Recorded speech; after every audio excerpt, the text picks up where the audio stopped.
¿Qué tal? Buenos días a todos. De nuevo ahora con la segunda sección de preguntas para este segundo examen, ¿sí? El tema en general son los productos derivados.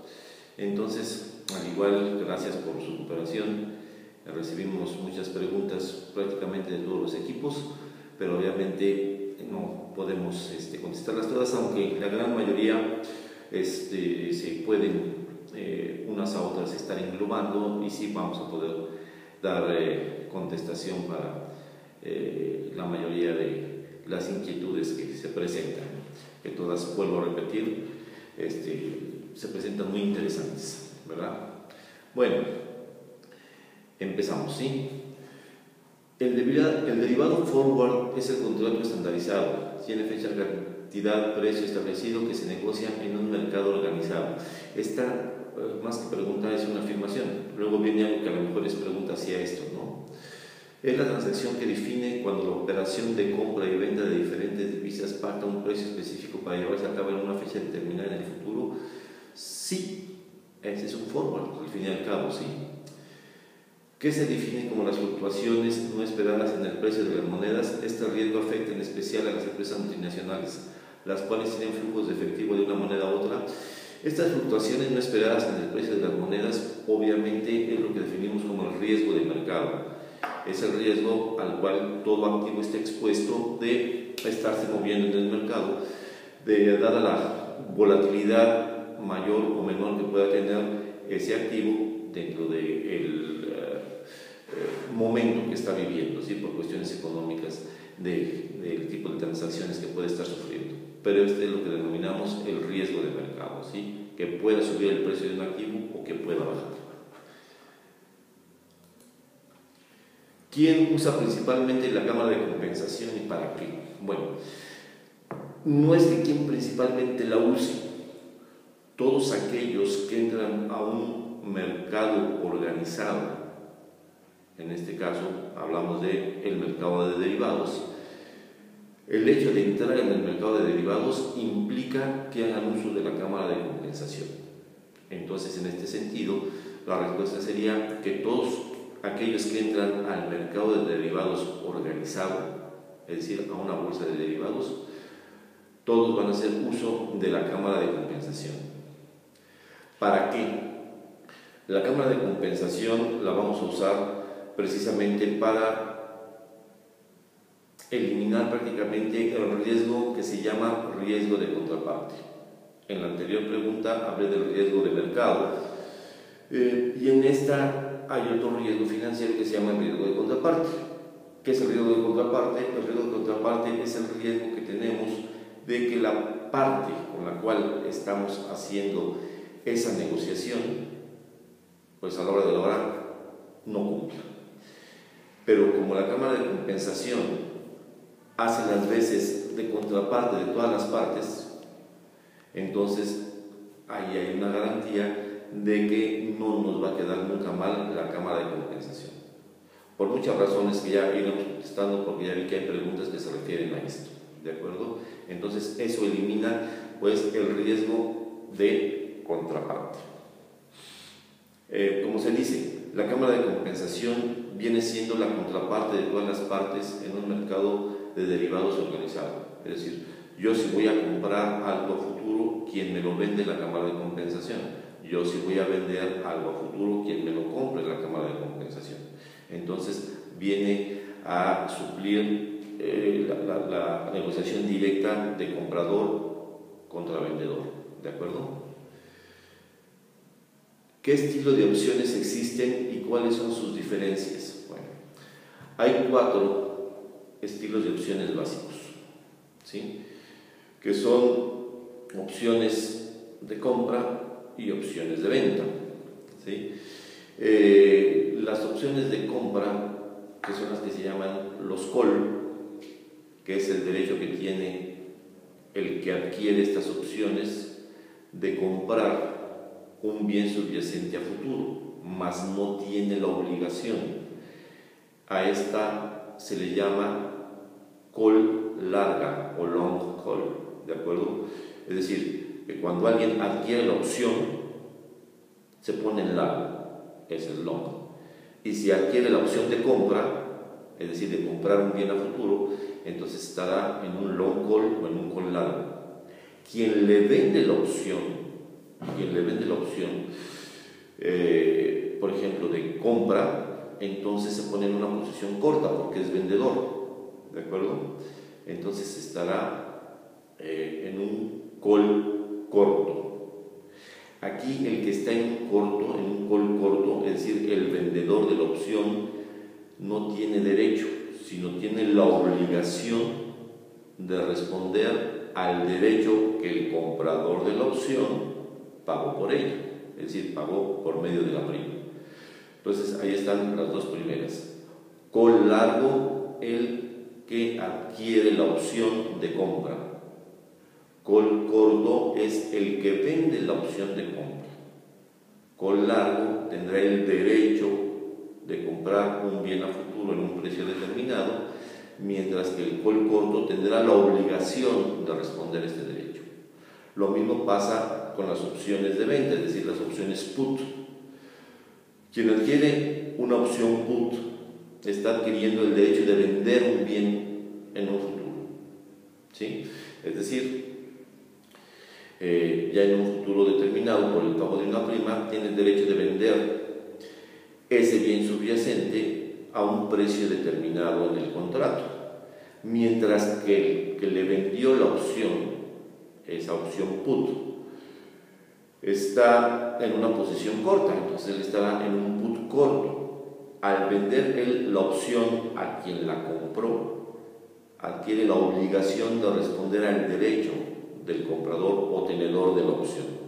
Entonces ahí están las otras dos tipos de opciones, ¿sí? El put largo o long put, que le pertenece al tenedor de la opción, con el cual tiene los derechos de vender un bien en el futuro a un precio determinado, mientras que el put corto tiene la obligación de responder a los derechos de quien tiene el put largo. Y esas son, digamos, que las 4 posiciones básicas de opciones: call largo, call corto, put largo y put corto.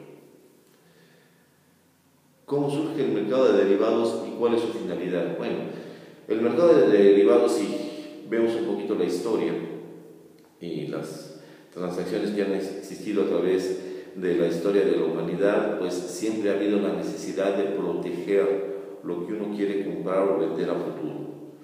Pero digamos que formalmente se inició en Estados Unidos, en las regiones agrícolas fuertes de Estados Unidos, en donde se empezó a ver la necesidad ante el creciente, digamos, productividad que estaba teniendo en este tipo de materias Estados Unidos, los commodities, de que todos aquellos agricultores pues tenían la necesidad de vender su cosecha, pero también tenían la necesidad de que la cosecha fuera vendida a un buen precio. Por lo tanto tenían temor de este precisamente que hablaba hace ratito, riesgo de mercado, de que pudiera haber fluctuaciones en el precio y que si ellos vendían ahorita a tal precio, en el futuro, si el precio bajaba, pues tendrían que vender a más bajo precio, ¿de acuerdo? Pero por otra parte también había la parte de aquellos que necesitaban de los granos para transformarlos y hacer X número de productos. Bueno, a ellos su temor era de que precisamente el precio del grano pudiera subir, y entonces si no compraban hoy el grano, lo compraban después, pues a lo mejor iba a estar más caro. Entonces empezaron a hacer una serie de acuerdos entre estos agricultores y los que producían con esta materia prima X clase de productos, y empezaron a pactar precios a futuro, ya en un contrato legal, en donde se especificaba cuánto de esta materia prima se iba a adquirir, en dónde se iba a adquirir, el precio pactado, etcétera, etcétera. Entonces, más que nada, esto surgió como una necesidad lógica del tipo de negociaciones que se dan con este tipo de productos. Digamos que en este sentido, los derivados surgieron precisamente en base al intercambio de los commodities, en particular los productos agrícolas, ¿sí? Y su finalidad, pues, es la que acabo de decir, es cubrirse de este riesgo de mercado, de este riesgo de fluctuación de los precios, principalmente, ¿no? Y también, obviamente, del riesgo de que quede de antemano vendida toda la cosecha por parte del productor de la cosecha, es decir, del agricultor, y adquirido toda la materia prima que necesita de este transformador de esa materia prima. En el mercado de derivados, ¿cómo se determina qué tipos de bienes se pueden negociar? Bueno, generalmente se determina por la alta demanda que este tipo de bienes o de activos pueda tener en un mercado competitivo, ¿sí? ¿Cuáles son las diferencias entre la posición corta y la posición larga en el mercado de futuros? En el mercado de futuros, la posición larga es aquel que compra a futuro un bien subyacente, es decir, que tiene un contrato de futuro de compra. Y la posición corta es la contraria, es decir, aquel que vende a futuro un bien, es decir, el que tiene la posición de venta de un bien subyacente futuro es el que está en posición corta. ¿Qué es la cámara de compensación? Ya lo dije hace un momentito, es aquella institución que le pertenece a un mercado de derivados organizados que va a fungir como la contraparte de todas las partes. Y esto va a eliminar el riesgo de contrapartida que tienen aquellos que hacen contratos fuera de bolsa. ¿De acuerdo? Porque fuera de bolsa siempre habrá el riesgo, dado que yo te compro a ti tal bien subyacente a futuro y tú me lo vendes a mí a futuro. Entonces, como hay un contrato de uno contra el otro, siempre habrá la posibilidad de que pueda existir el no cumplir. Pero en una cámara de compensaciones, vuelvo a repetir, yo le compro a la cámara de compensaciones a futuro, si tengo un futuro de compra, y le vendo a la cámara de compensación un bien subyacente si estoy en una posición corta de un futuro. Y entonces eso va a eliminar precisamente el riesgo de que mi contraparte no cumpla.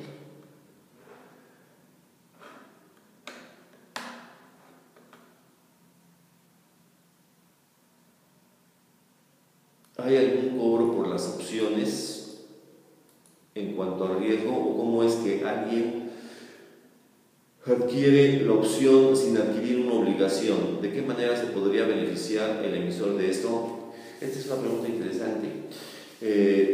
Sí, obviamente hay un cobro por las opciones. Por las opciones hay un cobro. Este cobro se le denomina la prima. Obviamente con el pago de esta prima, el que compra la opción adquiere los derechos. ¿Por qué? Porque está pagando. Mientras que el que le vende la prima adquiere las obligaciones porque está cobrando. ¿Cómo es? Aquí dicen que el emisor se puede beneficiar de esto. Déjenme ponerles un ejemplo paralelo, pero muy similar a esto del mercado de derivados. Yo les pondría esta pregunta: ¿cómo es que una compañía de seguros pueda ganar o pueda beneficiarse vendiendo seguros si ella es la que tiene que pagar los siniestros en caso de que esto ocurra? Es decir, cuando ustedes adquieren un seguro, lo único que hacen al adquirir el seguro es pagar una prima, de lo que sea, a lo mejor 5 o 6 mil pesos por asegurar su coche.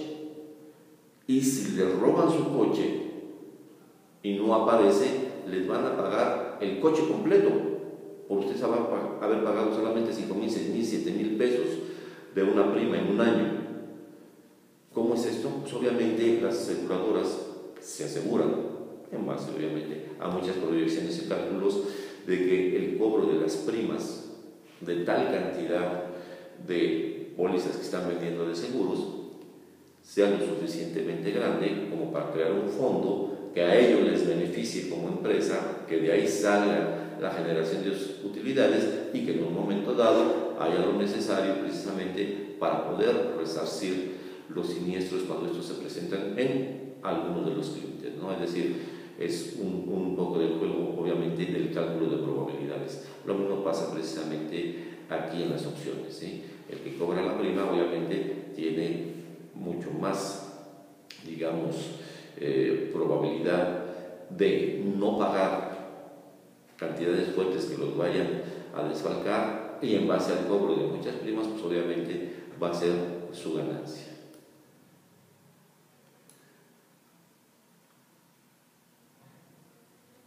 Bueno, esta pregunta ya también venía contestada acá arriba. ¿Qué riesgo puede existir en el mercado de derivados? ¿Cómo se pueden solucionar en caso de existir? Bueno, el riesgo que se maneja en el mercado de derivados es muy grande, y este riesgo es por el que se denomina por el gran apalancamiento que tiene el mercado de derivados. ¿Qué es este gran apalancamiento? Nosotros, con una pequeña cantidad que demos, ya sea de una prima al comprar una opción o de la colocación de garantías al adquirir un futuro, aunque sea una cantidad mucho menor a lo que estamos contratando de compra-venta en el bien subyacente, de todos modos, con esa pequeña cantidad estamos teniendo los beneficios o los perjuicios del total que ampara los contratos que estamos negociando, es decir, del total del bien subyacente. Así pues, si yo hago un contrato, por ejemplo, del dólar americano, que su tamaño es $10,000, ya más o menos vas a ponerle números redondos, 130,000 pesos, y a mí me cobran o me piden de depósitos en garantía por esos $10,000, una cantidad de vamos a ponerle un 5%, entonces estamos hablando alrededor de unos 6,000 y feria, vamos a ponerle unos 7,000 pesos.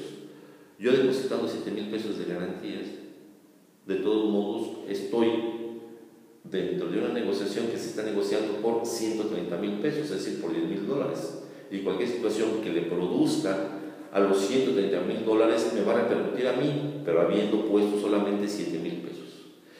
Eso es algo que se llama el gran apalancamiento. Obviamente, cuando voy ganando, pues estoy ganando muy bien, pero si pierdo, pues estoy perdiendo mucho, porque obviamente el margen que estoy poniendo de 7,000 pesos le pega lo que hacen todos los $10,000 completos, es decir, los 130,000 pesos. ¿De acuerdo? ¿A qué se refiere una posición? Bueno, esta ya la vimos. ¿En qué puede ayudar el mercado de divisas y derivados a una empresa no dedicada a esto? ¿Cuáles son los pros y los contras? Bueno, las empresas que se dedican a esto precisamente son los intermediarios, aquí en México los socioliquidadores, así como las casas de bolsa en su mercado, todas las que se dedican precisamente a hacer la intermediación de aquellos que quieren comprar acciones o bonos de deuda. Pero toda la clientela que entra de eso, ¿cómo se beneficia de esto? Pues precisamente cubriéndose de los riesgos. Si yo, por ejemplo, soy una empresa importadora y exportadora, obviamente no me dedico a la cuestión de andar negociando contratos de futuros o de opciones, por poner un ejemplo. Pero sí me dedico a la importación y la exportación, es decir, que tengo que estar trabajando desde México con otra moneda, el dólar, el euro, el yen, no sé. Entonces, ¿cómo me conviene a mí esto? ¿De qué manera me conviene el mercado de derivados? Pues me conviene de la manera para cubrirme de los riesgos de fluctuación cambiaria, por poner un ejemplo. ¿Sí?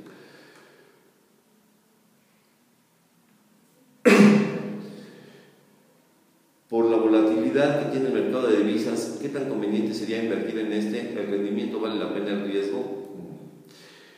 Los mercados son muy volátiles. Entendamos una cosa. Si yo tengo un perfil muy conservador, entre más volátil sea el mercado, menos me conviene a mí. Porque si yo soy conservador, no quiero entrarle a la cuestión de arriesgarme. Yo prefiero estar en una inversión segura, que no tenga muchos altibajos, aunque me pague poco.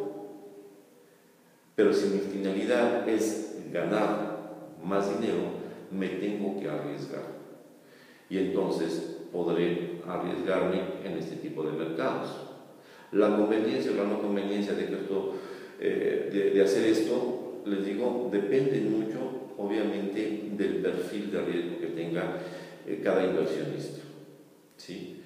Obviamente se recomienda de un momento dado tener una cierta parte de riesgo dentro de una cartera de inversiones para poder hacer que nuestra cartera pueda llegar a tener una mayor valoración, una mayor rentabilidad, y que en un momento dado no nos pegue demasiado como para poder hacernos perdedores de las inversiones que tenemos, ¿no? Entonces esto va por ahí.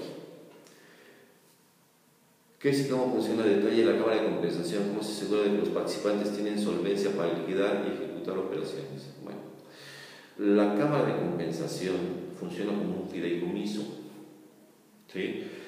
Por ejemplo, aquí en México, este fideicomiso está administrado por Bancomer. Obviamente recibe aportaciones de los socios liquidadores para mantener un cierto margen de fondos. Aparte recibe garantías de todas aquellas que entran, digamos, en el mercado de futuros. Recibe esos depósitos en garantía, y inclusive los depósitos extraordinarios que se dan en un momento dado, si es que se piden llamadas de margen, depósitos extraordinarios. Y con todo esto obviamente está compensando diariamente las pérdidas y ganancias que puedan tener aquellos que entran en el mercado de derivados. Entendamos una cosa: lo que alguien gana es porque alguien lo pierde. El dinero no es por generación espontánea. Un ejemplo muy fácil que les puedo poner: hagan de cuenta que ustedes se reúnen con sus cuates para echar una jugada nocturna de un bocadillo, y dicen, bueno, entre nosotros 5 vamos a aportar 50 pesos cada quien, y que se haga ahí un pool, una pollita de 250 pesos, y quien gane, ahora sí, toda la serie de juegos que vamos a tener, pues se lleva todo esto.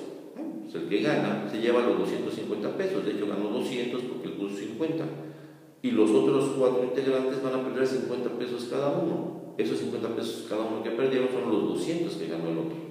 Entonces, cuando en una cámara de compensación, digo, perdón el ejemplo así burdo, pero nos puede explicar, ¿no? Cuando en una cámara de compensación se ponen las garantías de los compradores y de los vendedores, mientras uno está ganando y se le están colocando esas garantías, esos márgenes ganadores que está teniendo, el otro o los otros están perdiendo, y con eso se compensa en buena medida lo que le está poniendo de ganancia a los otros. Si esto adquiere dimensiones un poquito más allá, se empiezan a desproporcionar por la alta volatilidad de determinado bien subyacente, obviamente aquellos que van perdiendo y que rebasan un cierto stop loss, un cierto margen, entonces se les pide que vuelvan a poner más garantías para resarcir precisamente esto, ¿no? Todo esto obviamente está dentro de contratos y de manera legal. El mercado de derivados permite obtener mayores ganancias, pero aun cuando el propósito de estos es disminuir el riesgo en la volatilidad de los precios, también es posible tener grandes pérdidas. ¿En qué casos se pueden presentar estas pérdidas? Como les decía, esto es el riesgo que tiene debido al gran apalancamiento que tienen estos mercados. Déjenme, les digo, si yo uso el mercado de derivados para cubrirme de riesgos, entonces precisamente me va a servir mucho, porque estoy cubriendo quizás un precio que yo necesite tener estable en el futuro, y me cubro con eso. Entonces, si yo necesito precisamente esa cantidad del bien subyacente, en teoría debo de tener el dinero para tenerlo. Pero actualmente solamente doy una aportación mínima, llámese prima, llámese garantías, de aquello que voy a comprar en un futuro, que ya representa quizás una cantidad mucho mayor. ¿Sí?